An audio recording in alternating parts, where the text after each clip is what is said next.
Día vamos a avanzar acerca de este tema que habla de la determinación de la glicemia capilar y vamos a ver acerca de la vía de la gluconeogénesis. Y vamos a hablar un poquito, obviamente, las vías metabólicas por las cuales la glucosa va a poder ser metabolizada en nuestro cuerpo, específicamente sobre la gluconeogénesis y vamos a ver acerca de la diabetes mellitus, generalidades, ¿no? Que vamos a ver sobre la forma de diagnóstico, sintomatología, clasificación, tratamiento. En esta diapositiva tenemos nosotros el resumen de las vías metabólicas de la glucosa que nos habla de lo siguiente. Tenemos acá a la glucosa, lo voy a subrayar para que esté. Y la glucosa viene de la degradación de los carbohidratos, como hemos hablado en la anterior clase, por las enzimas digestivas y en la sangre va a pasar a las células. Cuando pasa a las células, hace la glucólisis, ¿verdad? Y se convierte en piruvato. Acordándonos un poquito de la anterior clase práctica. Esa es la primera vía metabólica, que es una vía catabólica, ¿no? Destrucción de la glucosa hasta piruvato, y cuando no hay oxígeno se convierte en lactato o ácido láctico, y ahí termina la glucólisis anaeróbica, que nos produce poca cantidad de ATP, de energía, pero produce lo suficiente para que algunas células puedan hacer sus funciones. El piruvato, si entra en condiciones aeróbicas, se convierte en acetilcoenzima A para ingresar al ciclo de Krebs. Esto dentro de la mitocondria, y el ciclo de Krebs genera mucha energía, portadores energéticos como NAD, FAT, y al final en la cadena de transporte de electrones, en las membranas mitocondriales se genera ATP, ¿no? Que ese sería el objeto final de toda esta cadena respiratoria. Muy bien, eso para acordarnos un poco. Esa es la glucólisis. Cuando hay demasiada glucosa, ahí vamos a poner que la glucosa está muy elevada. Cuando la glucosa está muy elevada, significa en una hiperglicemia, por ejemplo, en periodos postprandiales cuando hemos comido y la glucosa está elevada en la sangre, se activa la glucólisis. ¿Y quién lo va a activar? Vamos a ver ahora un resumen. Lo va a activar la insulina. La insulina es una hormona hipoglicemiante que significa que la función de la insulina es bajar los niveles de glucosa. Pero ¿cuándo se activan? ¿Cuándo va a bajarlos? Cuando están elevados, ¿no? Entonces, lo primero que hace la insulina es meter a la glucosa dentro de la célula para que haga la glucólisis. Ya dependiendo qué célula o dependiendo del aporte de oxígeno, va a ser anaeróbica o aeróbica. Cuando hay demasiada glucosa, otro paso que podemos hacer nosotros, aparte de la glucólisis, es la glucogenogénesis, la conversión de glucosa hasta glucógeno, ¿verdad? Y eso se almacena en el tejido hepático y en el músculo. Nos almacenamos los carbohidratos en forma de glucógeno. Nuevamente, la insulina incentiva esto para que la glucosa no se eleve en la sangre por mucho tiempo, sino que se almacene. Pero tiene también esto un stop, ¿no? No puede almacenarse gran cantidad de glucógeno, sino que cuando hay demasiada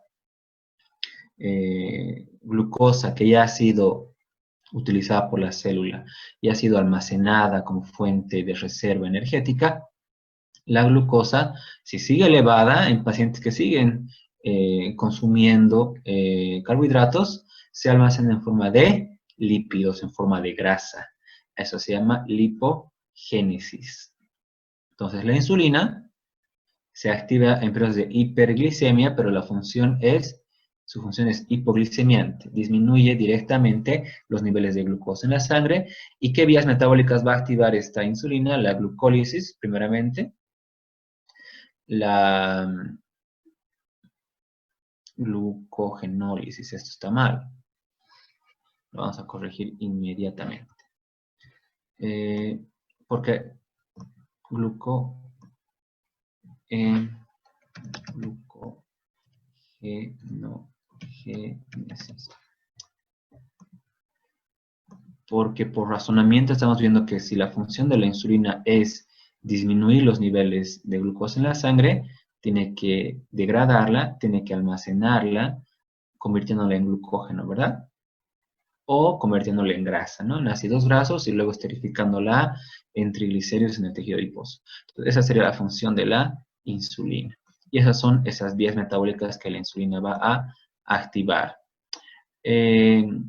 Ahora, por otro lado, cuando la glucosa está baja,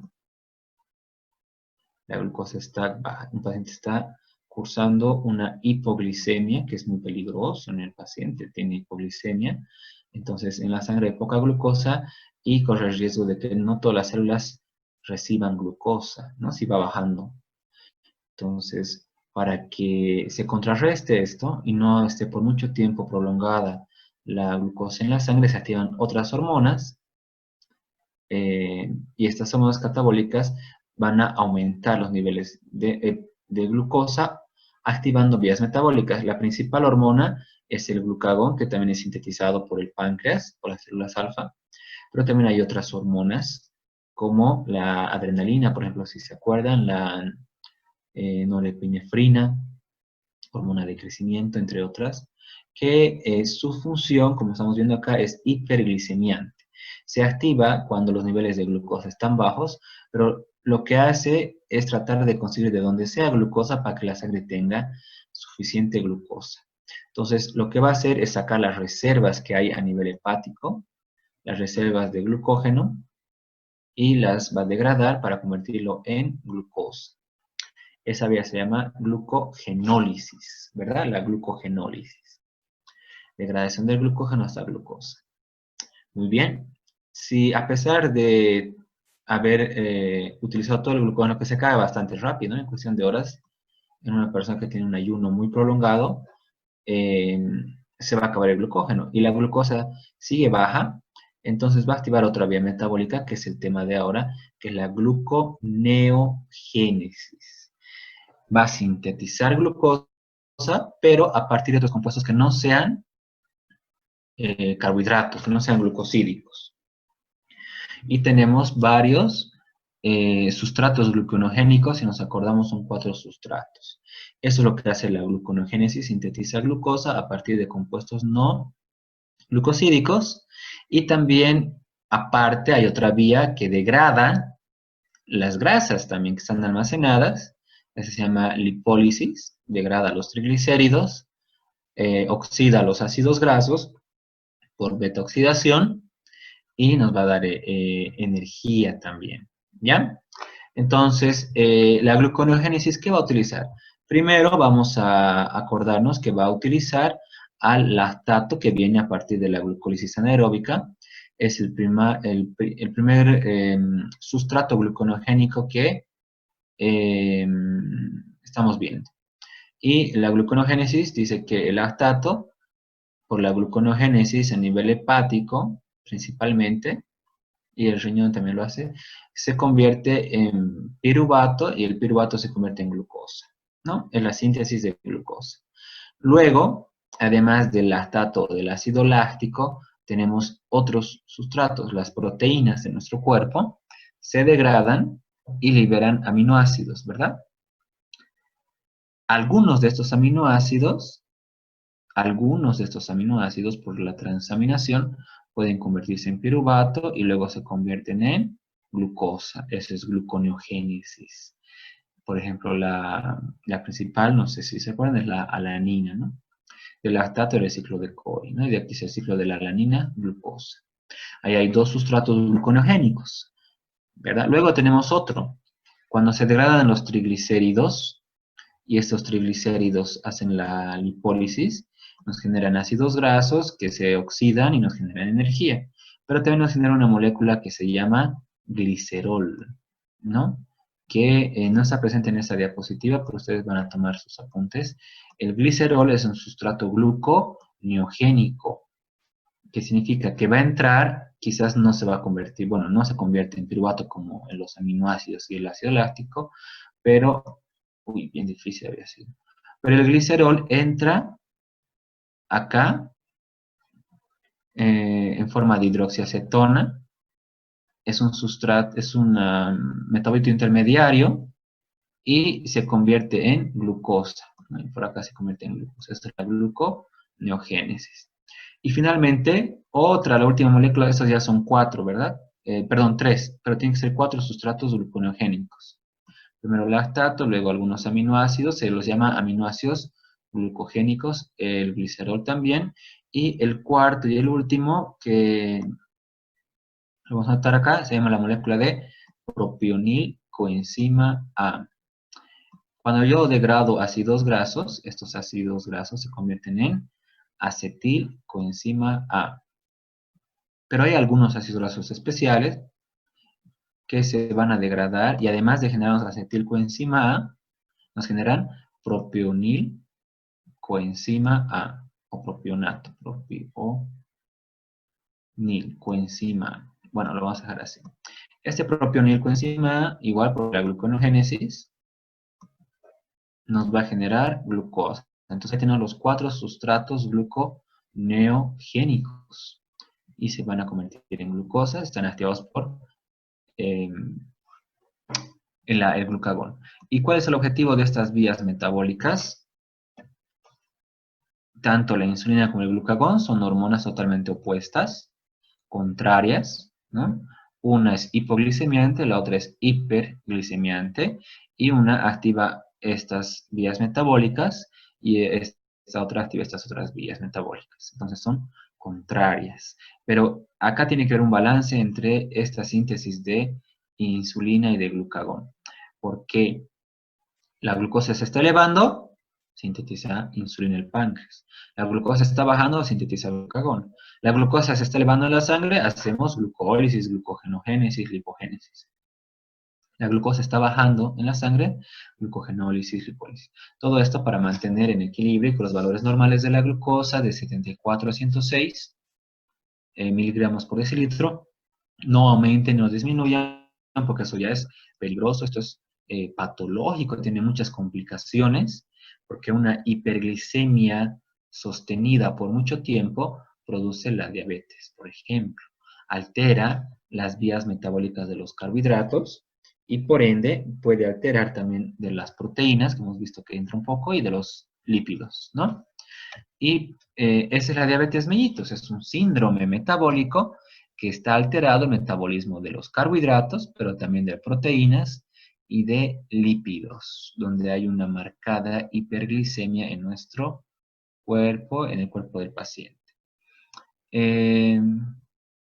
Hablando un poco de la diabetes mellitus, vamos a hablar igual generalidades, porque en su tema final, de trabajo final, tiene cada grupo que exponer esto.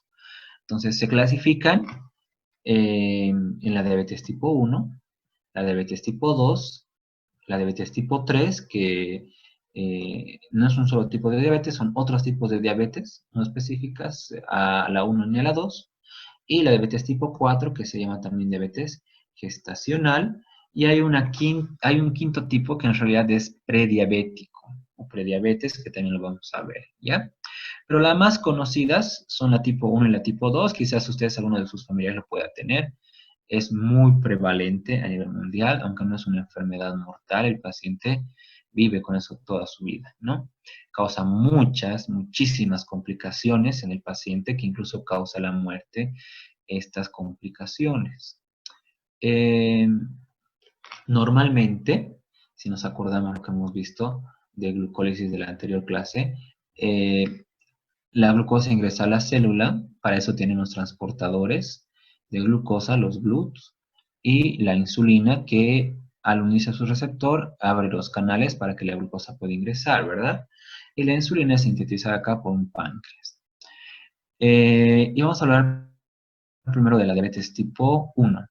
Como vemos acá en la diabetes tipo 1, el páncreas está dañado y al estar dañado el páncreas no produce suficiente insulina y la insulina no se une al receptor y la glucosa no puede ingresar a las células. La mayoría de las células. Acuérdense que dependiendo de los diferentes tipos de GLUT, hay células que son dependientes de glucosa y otras que son dependientes de insulina. Los que son dependientes de insulina, que es la gran mayoría, no van a poder ingresar y la glucosa se eleva en la sangre y causa una hiperglicemia. Este paciente, no sé si aquí vamos a detallarlo, así ahí va. Entonces, ese paciente tipo 1 tiene una insulinodependencia, depende toda su vida de que él pueda administrarse de manera exógena insulina para poder vivir y que las células puedan aceptar la glucosa. En cambio, el tipo 2 no hay una falla inherente del páncreas, sintetiza normal insulina y van a ver que a un principio sintetiza mucha insulina. ¿Por qué?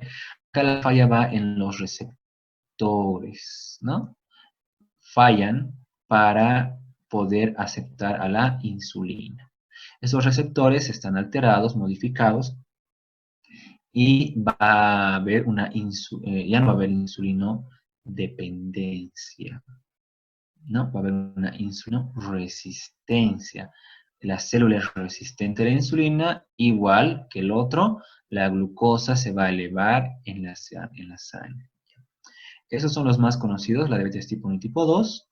La diabetes tipo 3 la vamos a mencionar también, aunque son diabetes muy poco conocidas y que no tienen mucha prevalencia. La mayor es la tipo 2, que es más un 80-85% de las diabetes son tipo 2. Un 10 a 15% de la tipo 1. Y la tipo 3 son muy poca cantidad de pacientes que tienen la tipo 3. En realidad se le da el nombre de otros tipos de diabetes que puede ser ni uno ni dos, ¿no? No encaja con estas dos categorías. Y acá son defectos específicos en otras enfermedades que como consecuencia generan esta hiperglicemia y esta diabetes mellitus. Y aquí tenemos algunos ejemplos, ¿no? De efectos genéticos del páncreas, ¿no? De la acción de las células beta del páncreas, de la acción de la insulina, el péptido C, digamos, cuando la proteína se está sintetizando, no funciona correctamente. Enfermedades que tienen que ver con el páncreas, el exócrino, ¿no? Que estamos hablando nosotros de las hormonas que está sintetizando, pero también de las enzimas que metabolizan y degradan las macromoléculas, y cualquier endocrinopatología va a poder producir una diabetes mellitus permanente. Puede haber infecciones virales, ¿no? Una mononucleosis. Puede ser inducida por medicamentos que el paciente esté tomando de manera muy prolongada que le inducen la diabetes.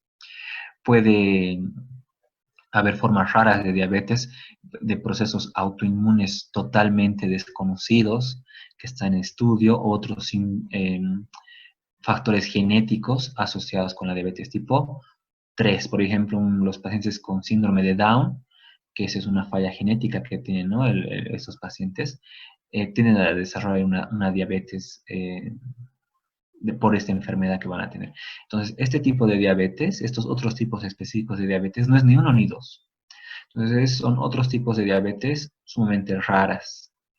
Y la diferencia, juntamente con la cuarta, a ver, hablemos de la cuarta también, la diabetes gestacional, que, como indica su nombre, solamente lo tienen las mujeres embarazadas.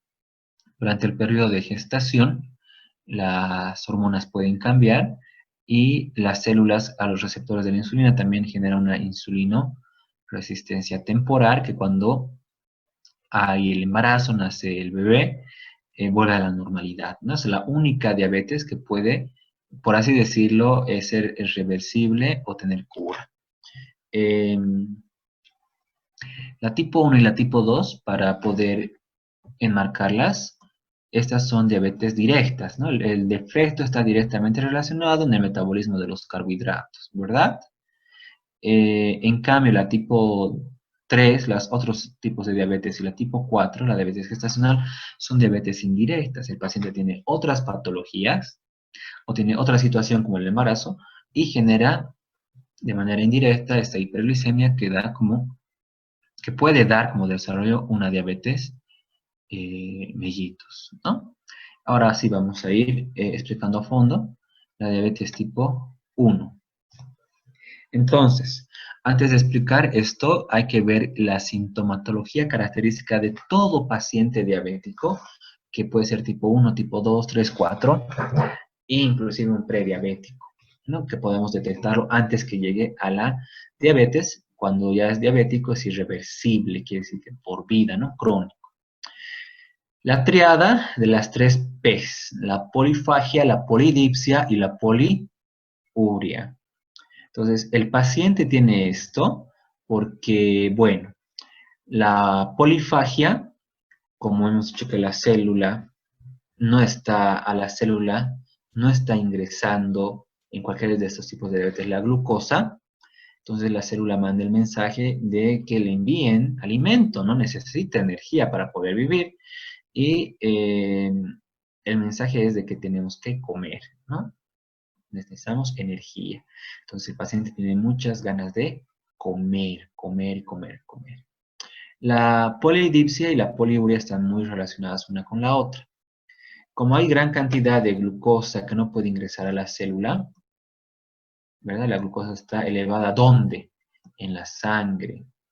Y eso es muy peligroso si está elevada y por eso tiene que meterse a la célula. Pero si no puede meterse a la célula, el que va a ayudar es el riñón, que una de sus funciones es también eliminar las sustancias que están en concentraciones muy elevadas, anormalmente elevadas en la sangre y poderlas eliminar. Entonces va a haber una filtración de glucosa que no debería haber. Y la glucosa va a aparecer en la orina al momento de hacer la micción, va a haber glucosuria. Entonces, el paciente va a ir varias veces al baño. Ahí tenemos la poliuria. ¿Y cómo eliminar la glucosa? Pues por la orina, ¿no? Yendo varias veces al baño, al baño, al baño. Va a ser una orina muy, muy dulce, ¿no? Muy azucarada. Y por eso se llama diabetes mellitus. El término de mellitus se lo ha encontrado porque en la orina las hormigas iban porque era como miel, ¿no? Eh, por la presencia de gran cantidad de glucosa, que es el azúcar de la sangre, ¿no? La glucosa, que es un monosacárido. Y finalmente la polidipsia, como el paciente está yendo mucho al baño, se va a deshidratar, ¿no? Tiene seca la lengua, ya no transpira, eh, está totalmente deshidratado. Entonces todo el rato quiere tomar agua, agua, agua, agua y se toma un montonazo de agua. Esa es una triada característica de cualquier paciente diabético. En algunos es más fuerte y en otros pasa desapercibido. En el diabético tipo 1 está caracterizado porque la aparición de la diabetes es denominado una diabetes infantil o juvenil, ¿no? Se da en niños, en adolescentes o jóvenes menores de 30 años. Y aquí tenemos este cuadro que lo va a comparar con la tipo 2 para que podamos ver las diferencias, que muchas veces muchos doctores se pueden equivocar al diagnosticar y el tratamiento es diferente, ¿no? En cada una de las diabetes. En cambio, la diabetes tipo 2 generalmente se denomina la diabetes del adulto porque aparece después de los 30 años, ¿no? En personas adultas. Eh, el sexo, bueno, diabetes tipo 1 hemos dicho que generalmente se da en niños, adolescentes, más que todo en varones. Y la diabetes tipo 2 es más que todo en mujeres, pero también puede darse en hombres. La tipo 1 es una falla genética en el paciente. Entonces, la persona no ha hecho nada para desarrollar la diabetes eh, y ha sido de inicio brusco, de inicio rápido. Acá la sintomatología característica de la polifagia, polidipsia, poliuria se la nota pues muy marcada. El paciente un día no tenía diabetes y al día siguiente se ve toda esta sintomatología. Su inicio es brusco, es rápido. De un día para el otro, el paciente ya tiene demasiada sed, va al baño, tiene mucha hambre y entre otras complicaciones que nos van a dar otras sintomatologías, ¿no? Por ejemplo, ese paciente, y voy a regresar acá, como no tiene la célula no puede utilizar la glucosa, ¿qué vías metabólicas puede activar cuando no puede utilizar la glucosa? Por ejemplo, los ácidos grasos, y al degradar ácidos grasos, genera una molécula que se llama, estas moléculas que se llaman cuerpos cetónicos. Y estos cuerpos cetónicos son peligrosos en la sangre, liberan hidrogeniones, se comportan como ácidos y bajan el pH. Le puede dar una acidosis metabólica. Y ustedes ya saben que eso es muy peligroso al paciente, ¿no? Eso se da principalmente en esos diabéticos tipo 1. Entonces, la forma de inicio del diabético tipo 1 es rápida. En cambio, la forma de inicio de la tipo 2 es lenta, es progresiva. Y como tiene un factor ambiental también, no solamente es genético, claro que es hereditario, ¿no? Puede pasar el gen, pero toda la vida quizás nunca tenga la diabetes o se le puede activar, pero es de manera lenta, insidiosa, ¿no? Poco a poco, y muchas veces esta sintomatología característica de la tríada que hemos visto puede pasar desapercibida, ¿no? Porque, bueno, quien sea nos puede aumentar el hambre y comer un poquito más de manera progresiva y no darnos cuenta, ¿verdad? O ir al baño, qué sé yo.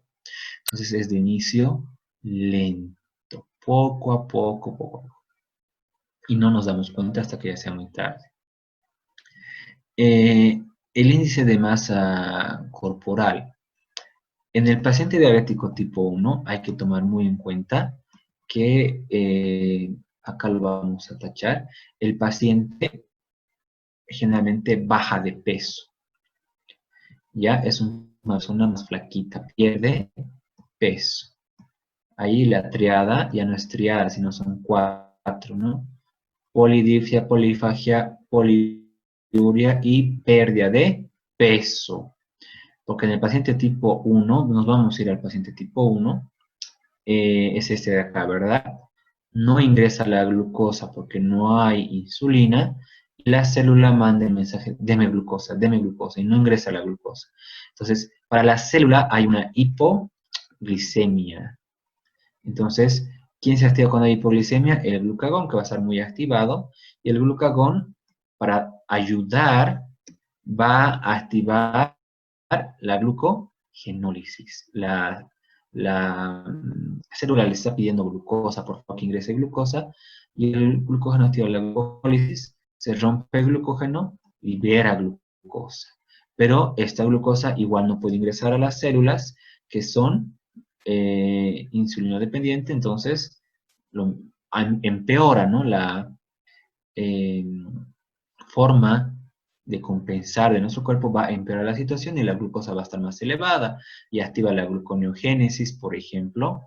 Entonces hace que el lactato se convierta en glucosa, el glicerol en glucosa, el aminoácidos en glucosa, pero para nada, porque igual esta glucosa no puede ingresar y se acumula más y más glucosa y por eso hay una hiperglicemia.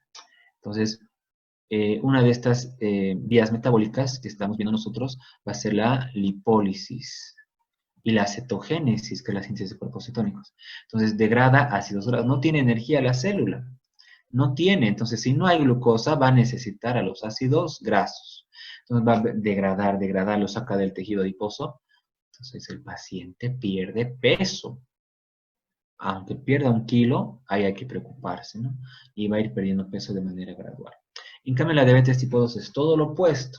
El paciente aumenta de peso, tiene una obesidad, principalmente acá en la obesidad abdominal.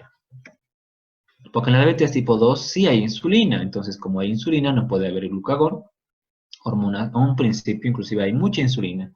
¿Por qué?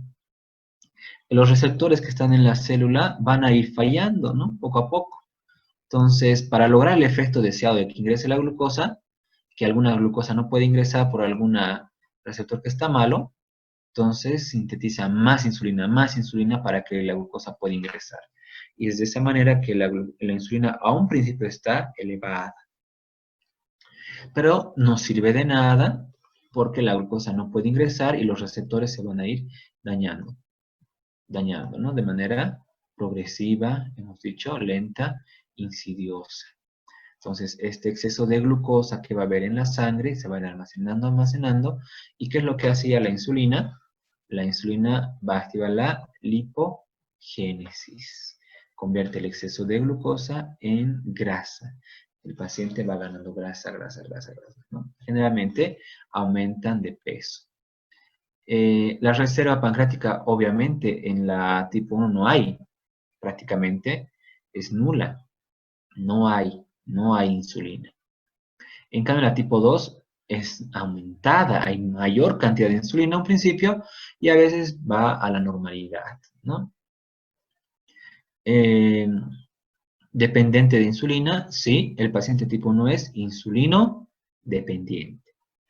El tipo 2 no, es insulino resistente a la insulina, por lo menos a un principio. Ahora, cuando se va agravando la situación, ya eso es peligroso. Factor inmunológico, obviamente la tipo 1 es, no lo hemos dicho creo, es autoinmune, es idiopática y nuestro cuerpo empieza a atacar las células beta del páncreas. Entonces hay anticuerpos de nuestro mismo cuerpo que se están creando. En cambio, la tipo 2 no. La tipo 2 es genético, sí, pero también es inducido medioambiental, ¿no? Por la forma y el estilo de vida que la persona va o escoge vivir. Y eso se va a manifestar en la sintomatología de nuestro cuerpo, porque acuérdense que las características genotípicas se manifiestan de carácter fenotípico. Y van a ser moduladas, nuestros genes también, por nuestro entorno. Entonces, aquí también hay que tener un cuidado. La diabetes tipo 1 sí es genético, puede ser hereditario también. La tipo 2 también, pero tiene un carácter ambiental, tiene un carácter de nuestro entorno, especialmente el estrés, que se ha visto que muchos pacientes diabéticos se ha activado la diabetes por un estrés que puedan estar sufriendo, ¿no? Estrés oxidativo, estrés emocional, puede haber, porque en realidad acá estos receptores sufren una insulinoresistencia transitoria y con el paso del tiempo, si siguen manteniéndose las conductas o los estilos de vida del paciente, se vuelve una insulinoresistencia permanente. Ahí viene el estilo de vida, el sedentarismo, la alimentación, o bueno, en este caso la mala alimentación, el estrés, entre otros factores, ¿ya? Eso sería lo más frecuente. Hay complicaciones y las complicaciones son más frecuentes en el paciente tipo 2. Puede haber complicaciones renales, cardíacas, de la microcirculación, puede haber infarto del corazón, arteriosclerosis, puede haber complicaciones a nivel neural, neuropatías diabéticas, ¿qué más? Oculares, ¿no? Retinopatías. Entonces, es todo un síndrome que genera muchas complicaciones al paciente. ¿Por qué? Porque la glucosa va a estar elevada en la sangre y cuando está elevada en la sangre empieza a dañar alterar otras vías metabólicas y a dañar otras moléculas. Por ejemplo, empieza a dañar a los leucocitos de la sangre, nuestras células de defensa quedan glucosiladas, ¿no? Están ahí defendiéndonos de invasores como por ejemplo el coronavirus, ¿no? O virus, otros, y viene la glucosa y las empieza a glucosilar y estas células, el paciente queda inmunodeprimido, por eso es un factor de riesgo ser diabético para en esta época que vivimos con el coronavirus. ¿Qué más? Pues, ¿qué otras células hay? Las plaquetas, el paciente, la glucosa en exceso empieza a glucosilar las plaquetas, sus heridas tardan en cicatrizar, ni siquiera siente que se hace heridas y empiezan a, por ejemplo, no sé si han escuchado el pie diabético, ¿no? El paciente puede pisar literalmente un clavo, su pie o la mano, y no va a sentir nada. Hay una pérdida sensorial.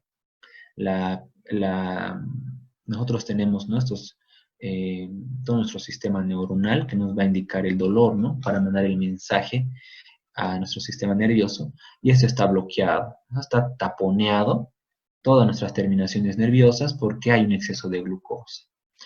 Entonces, el paciente no siente que se hace heridas, viene una infección, no tiene cómo defenderse de la infección, y si las heridas son abiertas, no puede cicatrizar correctamente, entre otras complicaciones. Es para largo, ¿no?, hablar esto. Eh, ¿Cómo yo puedo diagnosticar a un paciente diabético? Bueno, pues hay tres maneras, son mundiales y no hay otra forma. Porque con la sintomatología ayuda, pero tú no puedes ser un paciente, tienes polidipsia, polifagia, poliuria, eres diabético. No. Tienes que utilizar las pruebas de laboratorio. Necesariamente le pides un examen de rutina a estos pacientes de su glicemia, de su glucosa en la sangre. Le dices que vengan ayunas en la mañana, le mandas la orden, que no coma nada por 10 horas y le sacan una prueba de sangre, determinan cuánto está la glucosa y si la glucosa está por encima de los 126 miligramos por decilitro, el paciente ha diagnosticado que tiene diabetes mellitus, ¿no? Pero siempre hay que confirmar porque los laboratorios se pueden equivocar, el paciente puede mentir y no está en ayunas. Para confirmar la recomendación de la OMS tienes que volver a hacer otra prueba, puede ser en otro laboratorio, puede ser en otro día, y nuevamente si te sale arriba de 126, no importa si es el mismo o diferente resultado, pero es arriba de 126, ya estás tranquilo. Como médico profesional, has confirmado que el paciente tiene diabetes mellitus porque le tienes que dar un tratamiento de por vida. O también eso es en ayuno, ¿no?, que el paciente no ha comido. También puede ser postprandial, una glicemia al azar, ¿no?, que el paciente haya comido lo que haya comido, puede darse un banquete, la glucosa no puede sobrepasar cuando hay un equilibrio en el método de los carbohidratos los 200 miligramos por decilitro. Entonces, en presencia de sintomatología como la polidipsia, poliuria, polifagia, le mandas a hacer la glucosa, no importa que estén en ayunas. Si sale arriba de 200, no hay donde perderse el paciente. Es diabético, ¿no? Empiezas a dar un tratamiento. Y otro más certero todavía es para cuando tú tengas dudas. A veces el paciente no da tan alto, puede dar glicemias normales en ayunas, pero puede estar iniciando un cuadro de diabetes. Entonces le pides la curva de tolerancia oral a la glucosa. ¿Qué pasa si el paciente le sale en su glicemia en ayunas, no sé, 110? ¿Cuánto era lo normal? 74, 106. Entonces, ¿está normal? No. ¿Es diabético? No, pues para ser diabético es arriba de 126. Entonces, si estás en la duda, le haces la curva de tolerancia oral a la glucosa y con eso tú estás más tranquilo. Esta prueba lo van a leer en la guía, en su guía práctica. Le das al paciente una carga de glucosa, la haces tomar, le mandas, ¿no?, laboratorio con la orden de curva de tolerancia oral a la glucosa en ayunas y al paciente le van a pinchar por lo menos unas 4 veces o unas 6 veces. Entonces, cada hora le van a sacar sangre. A un principio le sacan sangre en ayunas, le dan la glucosa, 75 gramos, y van a ver cómo su cuerpo metaboliza la glucosa. Le toman la muestra después de 1 hora, después de 2 horas, después de 3 horas. Y algunos que son más específicos, algunos médicos, endocrinólogos, pueden tomarle cada media hora, ¿no?, para ver también cómo puede estar y hacen una curva. Por eso se llama la curva de tolerancia a la glucosa. Si luego de que tú le has dado esos 75 gramos a las 2 horas, ¿no?, la regla es después de 2 horas, está arriba de 200 en la segunda hora, es un paciente diabético. Ahí lo has podido detectar a tu paciente diabético. ¿Ya? Eso sería. ¿Qué más? Ahora, si el paciente no está en 200, está menos de 200, ¿no? ¿Qué vas a decir? ¿Está normal? Hay unos parámetros para evaluar esto. Y son estos parámetros de la curva de tolerancia oral a la glucosa. Si el paciente lo que te interesa es la segunda hora. Si a la segunda hora está menos de 140, ¿no?, entonces has dicho, no, está bien, no había sido diabetes. Puede tener otras alteraciones, no es diabetes, ¿no? Está seguro. Si te sale arriba de 200, ya hemos dicho, el paciente tiene diabetes, pero si te sale en ese rango de esa sombra entre 140 y menor de 200, has encontrado un prediabético, el tipo 5. Y eso es muy bueno, porque es reversible. El paciente tiene una hiperglicemia y una resistencia a la insulina, pero transitoria, que con los cambios de vida, inclusive con tratamiento farmacológico, puede revertirse. Eso es algo bueno. Generalmente, si encuentras un paciente en este estadio, que no es tan fácil, porque no se pide de rutina la curva de tolerancia a la glucosa, entonces ya tienes que estar satisfecho y al paciente lo vas a ayudar bastante, lo vas a rescatar de toda una vida de vivir con diabetes mellitus y de tener muchas complicaciones. ¿Qué es lo que pasa si el paciente en el estado prediabético no se cuida, no sigue las recomendaciones, no toma sus medicamentos, qué sé yo? Entonces, se va a convertir en un paciente tipo 2, diabético tipo 2, que ya es de por vida. La insulinoresistencia transitoria se vuelve permanente. ¿Qué pasa entonces cuando tú detectas un paciente diabético tipo 2? Yo creo que en esto podamos reflexionar. Quiere decir que en alguna etapa de su vida era un paciente prediabético. Cuando nosotros queremos hacer el control de un paciente que ya es diabético, vamos a utilizar esta prueba que se llama la prueba de la hemoglobina glicosilada o hemoglobina glucosilada. No sirve para hacer diagnóstico, aunque en muchos lugares lo están utilizando para hacer el diagnóstico, pero ha sido creada para hacer el control, ¿no?, de un paciente diabético. Entonces, eso hay que respetarlo. Si ustedes ven en algunos lugares que utilizan esto para hacer el diagnóstico, sí, en algunos lugares lo están haciendo, pero no es tan correcto. Lo más indicado sería hacer la prueba de glicemia, ¿no? Más específico. En cambio, un paciente ya ha dado muchos falsos, que no es diabético, le hace hemoglobina glicosilada, puede que salga elevado por otras situaciones, ¿ya? Es para controlar a pacientes diabéticos. Miren que hemos dicho, ¿no?, que la glucosa se puede unir a las células de la sangre, se une a los glóbulos rojos y empieza a glicosilar a la hemoglobina. Un porcentaje muy bajo de hemoglobina normalmente puede estar glicosilado para un paciente bien controlado. Y esto es abajo de 6.5, ¿no? Hasta 6.5, que es hasta acá, quiere decir que es un paciente bien controlado, que está dando un buen tratamiento y tiene un riesgo bajo de sufrir complicaciones a largo plazo.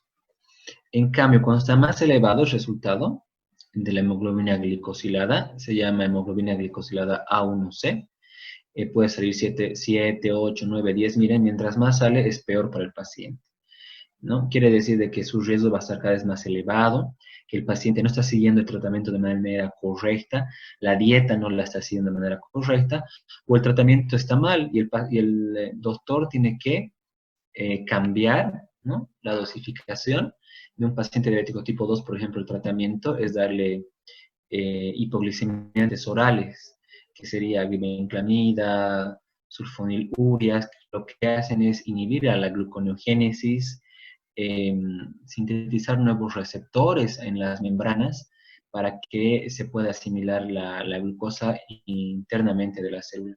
Entonces, ahí hay que la dosis, poderla controlar, modificarla en base a la hemoglobina glicosilada. En un paciente tipo 1, el tratamiento pues es insulina, ¿verdad? Es insulino dependiente toda la vida, no hay dónde perderse. Y en el paciente tipo 3 es una mezcla de dos, hemos dicho, ¿no ve? Entonces se les da tanto insulina como también se le puede dar estos hipoglicemiantes orales. Cuando hemos hablado de la diabetes tipo 3, por ejemplo, una de las más estudiadas ahorita últimamente, que es una diabetes, es la diabetes tipo LADA, que tiene características tanto de la 1 como de la 2, y que ahorita se ha visto muchos pacientes que de manera errónea se le diagnostica como tipo 2, había sido tipo 3, ¿no?, tipo LADA. Entonces, ahí te das cuenta vos en la hemoglobina glicosilada cuando sus controles están elevados, y el tratamiento falla, y hay que darle, además de hipoglicemiantes, insulina al paciente, ¿no? Ese sería el control, porque los glóbulos rojos sabemos que tienen un tiempo de vida medio de 120 días, luego hacen la apoptosis. Entonces, es muy indicada esta prueba de hemoglobina glicosilada porque te da un control del paciente hace unos 3 meses atrás, incluso más, ¿ya? Cómo el paciente se ha cuidado. Porque ¿qué es lo que hacen la mayoría de los pacientes? Bueno, no la mayoría, pero sí muchos, por lo menos acá en Bolivia, ¿no? Van al control, ¿no? Tengo que ir al control. Entonces, recién ese día se cuidan, ¿no? O un día antes toman su medicamento o dejan de tomar Coca-Cola o el alimento que estén tomando que es prohibido para ellos, ¿no? Que tiene mucho azúcar. Y si le pides una prueba de control de glicemia en ayunas, la glicemia te controla cómo está la glucosa ese día, ¿verdad? Y todavía si le pides glicemia capilar, peor todavía, que era la práctica que íbamos a hacer hoy día. Entonces, el paciente trata de engañar al médico, pero se autoengaña y te puede salir un resultado aparentemente normal, pero no. Con la hemoglobina glicosilada es independiente de esos cambios, independiente de la dieta, y te controla mucho tiempo atrás como el paciente se ha ido cuidando o no se ha ido cuidando cuando más hemoglobina va a ser glicosilada por la cantidad de glucosa en exceso en la sangre. Eh, y el quinto tipo de diabetes, que en realidad no es diabetes, es prediabetes, aunque algunos le llaman eh, que está alterado el metabolismo, la glucosa, o anormal el metabolismo, los carbohidratos, ¿no? Entonces, el prediabético hemos dicho que es un paciente que en la curva de tolerancia a la glucosa te va a dar mayor a 140, pero menor a 200. Así, hallado un paciente prediabético y en ese caso empiezas ya con el tratamiento, con la dieta más que todo, ejercicios, estilo de vida, ver, ¿no? Que modifique algunos parámetros de conducta y de alimentación. Y en todo caso, si no disminuye, puedes inclusive dar medicamentos, ¿no? Pero lo bueno del prediabético es que es reversible esta insulino resistencia, especialmente la dieta. Personas que no tienen buenos hábitos alimenticios, no comen, ¿no? Por muchas horas y luego comen bastante. Eso crea unos picos, ¿no? De hiperglicemia, hipoglicemia y eso genera esa insulinoresistencia transitoria que luego se vuelve en insulinoresistencia permanente. Eso hay que tener mucho cuidado. Entonces hay que controlar. Entonces quiere decir prediabético que los valores están al límite, ¿no? Todavía no se ha sobrepasado el umbral que es 200 miligramos por decilitro, pero podría sobrepasar si no tiene ningún control, es reversible.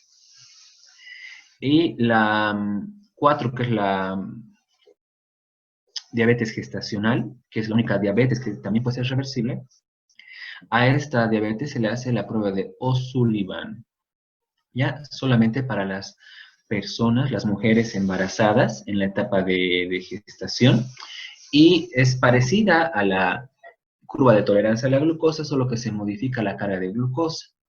La carga de glucosa se le da 50 gramos, ya no se le va a dar 75 gramos, porque hay que tener mucho cuidado. Si tú le estás dando, si la paciente había sido diabética y tiene una diabetes gestacional y le das una carga de glucosa muy elevada, esta paciente podría tener un coma hiperglicémico, podría tener unas alteraciones.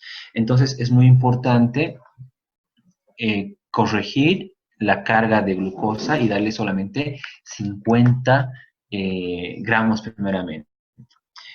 Acá no requiere de dieta previa y bueno, si sale arriba de 140 miligramos por decilitro, pues solamente con 50 ya es positiva la prueba. Pero si no y estás en la duda, entonces le haces una carga, si es menos de 140, le vuelves a hacer la prueba, pero le das 100 gramos y ahí sí tiene que estar en ayunas y le tomas cada hora, ¿no? Como hemos visto. Y aquí están vemos acá en la imagen, que la primera hora, por ejemplo, tuviera que ser menor a 105, perdón, la basal, ¿no? El 0 horas, ¿no? Al principio.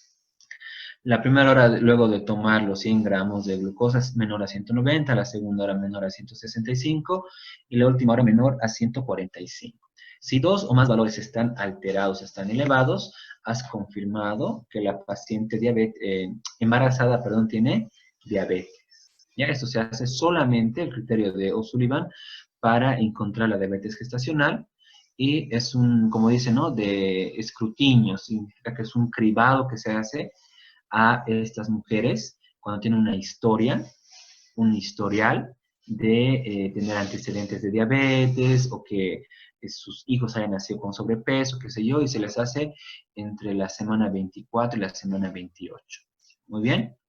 Entonces, eso sería en cuanto a la diabetes gestacional y a la prediabetes, y con eso estaríamos terminando este tema, el último tema de bioquímica 1. Ustedes lo van a profundizar más cuando hagan sus exposiciones finales, ¿no? De cada uno de los diferentes tipos de diabetes.